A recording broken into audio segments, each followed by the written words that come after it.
Be sure to order your copy of the Go-Go Offense by Coach Brennan Marion on footballgameplan.com/GoGoOffense. Coach Marion goes through the ins and outs of his explosive offense, one that's tearing up the college football field and putting a lot of points on the scoreboard. Again, you can order your copy at footballgameplan.com/GoGoOffense. Don't forget to order your copy of our 2020 NFL Draft Prospect Guide. You can find that on our website at footballgameplan.com/2020 draft guide. You'll get full scouting reports on over 650 prospects for this upcoming draft class.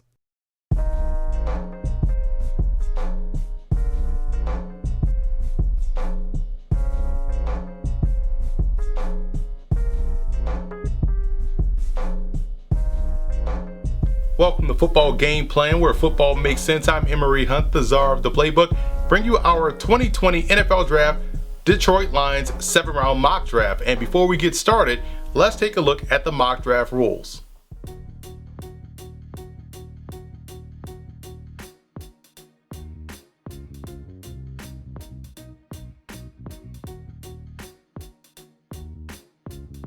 Looking at the draft needs prior to free agency, and I think the Lions did a solid job of knocking out a few of these before heading into the 2020 draft, especially along the line of scrimmage. For example, on the offensive side, getting Halapuli Vaitai was a great move, as he'll be the starter at right guard for Detroit, and adding Jamie Collins to the linebacking core gives them another long, athletic, rangy backer that makes them very tough versus the pass in that regard. Yet there are still some moves that need to be made as we head into their mock draft, armed with 9 total selections in the 2020 draft.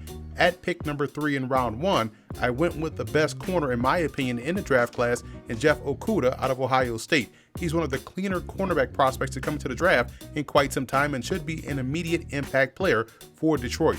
Next, I added some pass rushing depth along the defensive line with Yetur Gross-Matos out of Penn State. I chose him here in the second round because pickings are a bit slim for pass rushers, and I didn't want to wait another round to do so.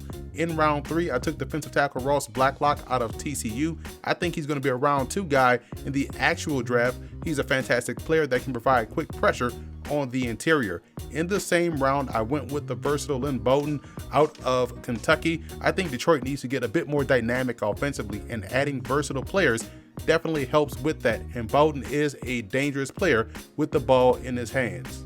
I like running back A.J. Dillon out of Boston College. I think he can be their pace setter in the backfield and allow their ground game to flourish. Also, I feel like people are sleeping on his ability to be a chunk yardage guy at the next level. With 2 picks in round 5, I wanted to add 2 developmental talents along the offensive line, and tackle Alex Taylor out of South Carolina State and center Matt Hennessy of Temple. Taylor is very athletic and toolsy, but needs a bit more polish, while Hennessy has to find a way to stay healthy, because when he is, he's outstanding. In the 6th round, sticking with the theme of adding versatility and playmakers while also strengthening the special teams in the process, drafting Malcolm Perry out of Navy kills 3 birds with 1 stone. He's going to be a fun player to watch at the next level. And rounding out the Lions draft with another developmental lineman, this time guard Dieter Easelin out of Yale. He played tackle for the Bulldogs, but can easily make the transition inside at the pro level and continue to be successful.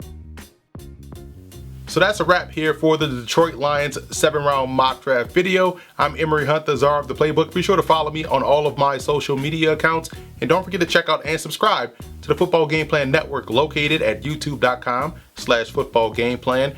Also check out on iTunes Football Game Plan Podcast and leave us a 5-star rating. Also hit that subscribe button and pick up a copy of our 2020 NFL Draft Guide. You can find that at footballgameplan.com/2020 draft guide. And don't forget to check out every Thursday and Friday at 6:30 p.m. Eastern Time on the Game Plus Network, our Scout Team TV show. Again, check with your cable provider for channel listings.